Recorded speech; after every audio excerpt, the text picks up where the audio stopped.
Although most black people no longer experience the evils of white racism as our grandparents had done so, most black people, however, still do experience white racism.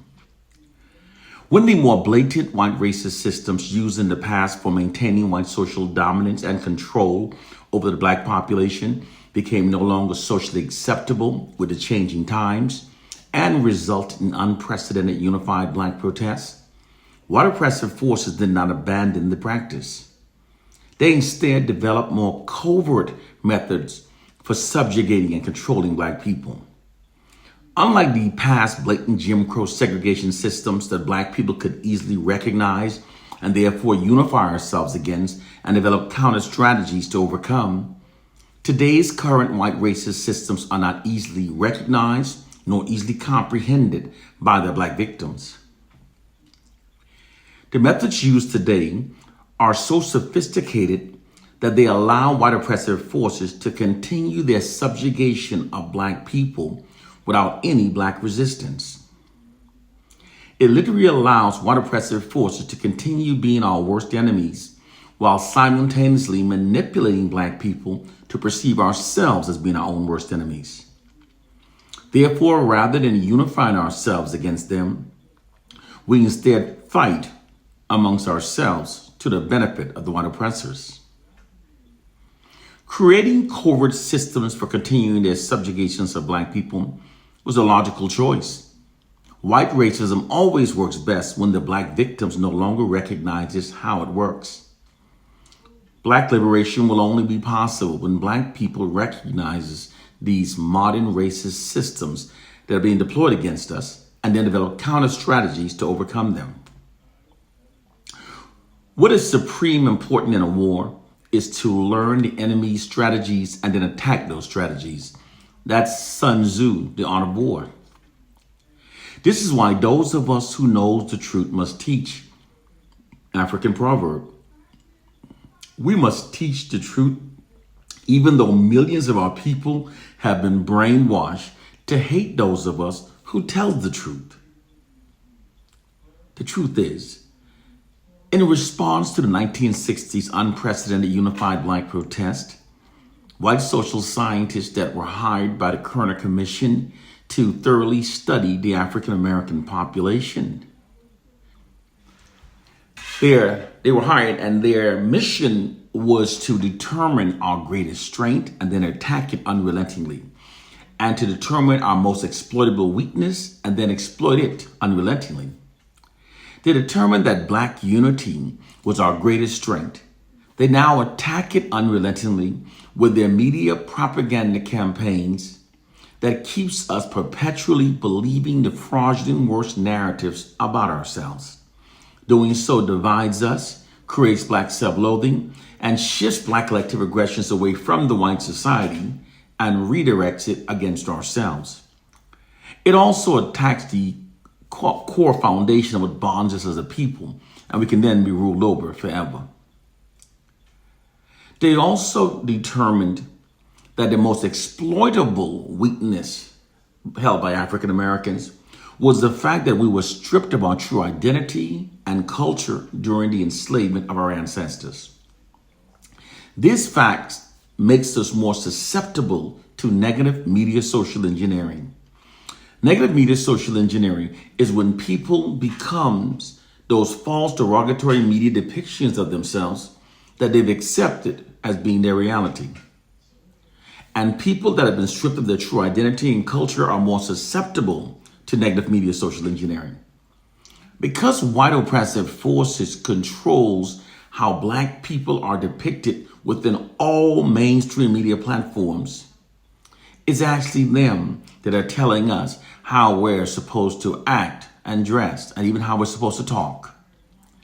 They exploit this fact by falsely negatively distorting our media images. Millions of our people then becomes those fraudulent media depictions of our group that we've accepted as being our true reality.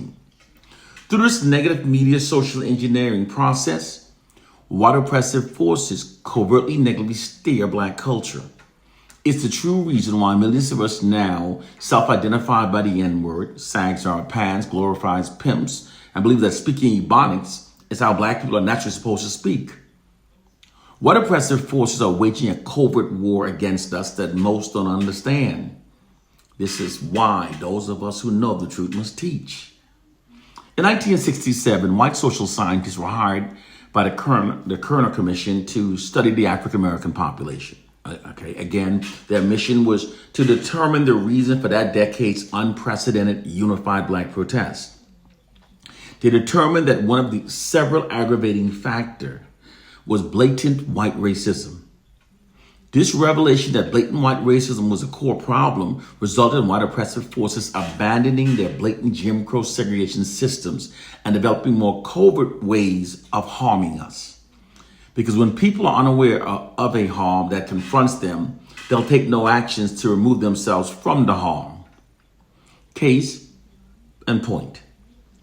I will demonstrate a harm that's being done to black people throughout our entire educational development. But because most black people are unaware of the harm, millions of us do absolutely nothing to shield ourselves from the harm. Here's what's actually being done to black people during our entire educational development. It's one of those things they formulated after 1968. The white educational system's failure to adequately provide black students with a racially affirming curriculum, as it routinely does so for white students, is actually essential for maintaining white social dominance. Because for a ruling class to maintain its position of social dominance over its subordinate population, the oppressed, they must condition the oppressed from a very early age to accept their own subordinate status within a society dominated by their oppressors. And it also makes them adhere to the authority of the oppressors. To do this, the education given to the oppressed from the time that their minds are young and most impressionable must be the type that denies them of a racially affirming education. When the oppressed population are denied a racially affirming education, this conditions them to perceive themselves through a false inherent subordinate identity that makes them more accepting of their subordinate status within a society dominated by their oppressors. When the oppressed population are denied a fully racially affirming education, even the brightest among them may have little, if any, hope of mentally extracting themselves from their assigned low dominated position within a society. This is the true reason why black people learn more black racially affirming facts from each other than we do so from within our white governed schools. Schools are tools of the government designed to mold the character of the students according to the will of the government. Although all white governments publicly professes equality for all of their citizens, they are all secretly, unrelentingly committed to the preservation of their white social dominance over the black population. This unrelenting commitment necessitates that black students be socialized during our education development to think in ways that aids the white society in maintaining its position of social dominance over the black population. The Bible was the first fraudulent propaganda literature used to mentally enslave black people. The early white Christians' conversion of Africans into their religion had absolutely nothing to do whatsoever with saving the souls of Africans so that Africans may join them in heaven during the afterlife. This is an irrefutable fact because the early white Christians literally believed that Africans had no souls and that heaven was for whites only. In fact, the early white Christians believed that the thought of an African entering the kingdom of heaven was as ridiculous and as blasphemous as a dog doing so. This is an absolute fact. When you logically look at facts as they were, we can say with 100% certainty that the white enslavers and the white colonizers' conversion of Africans into the Christian religion had absolutely nothing to do with saving African souls. There was another self-serving reason why they put their time and energy into teaching Christianity to a people they otherwise treated so brutally.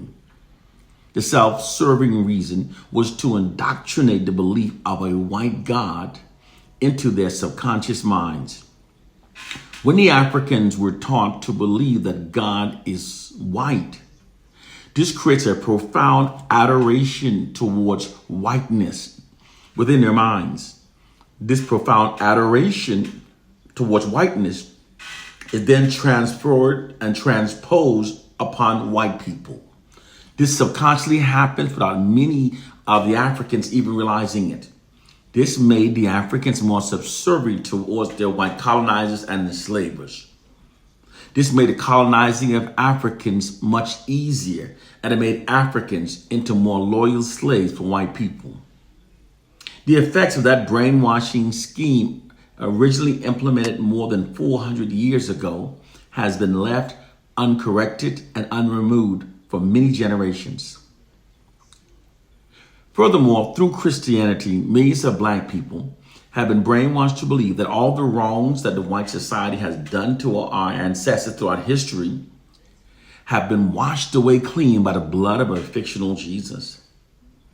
Black people were also originally brutally forced to become Christians, and then its doctrine was used to compel black people to forgive the white society for their brutalities inflicted upon us throughout history. But the white society never actually repented for their evil deeds committed against our people throughout history, nor even asked for forgiveness. They just merely insisted that black people, as good Christians, forgive them as their Bible doctrine dictates. Furthermore, by teaching black people that a white God sent down his white son to earth to die for us, this literally makes millions of black people feel indebted towards the white society. Christianity has proven itself as being one of history's most successful propaganda tools used for mentally enslaving black people. Overall, through the white society's monopoly over information that we receive, by feeding us mental enslaving lies, white oppressive forces have created an elaborate prison for our minds. And those black people who don't critically think never notice their mental change. Now you know the truth of our plighted condition. The time of believing in dumb shit is over. This is the truth. One love and peace.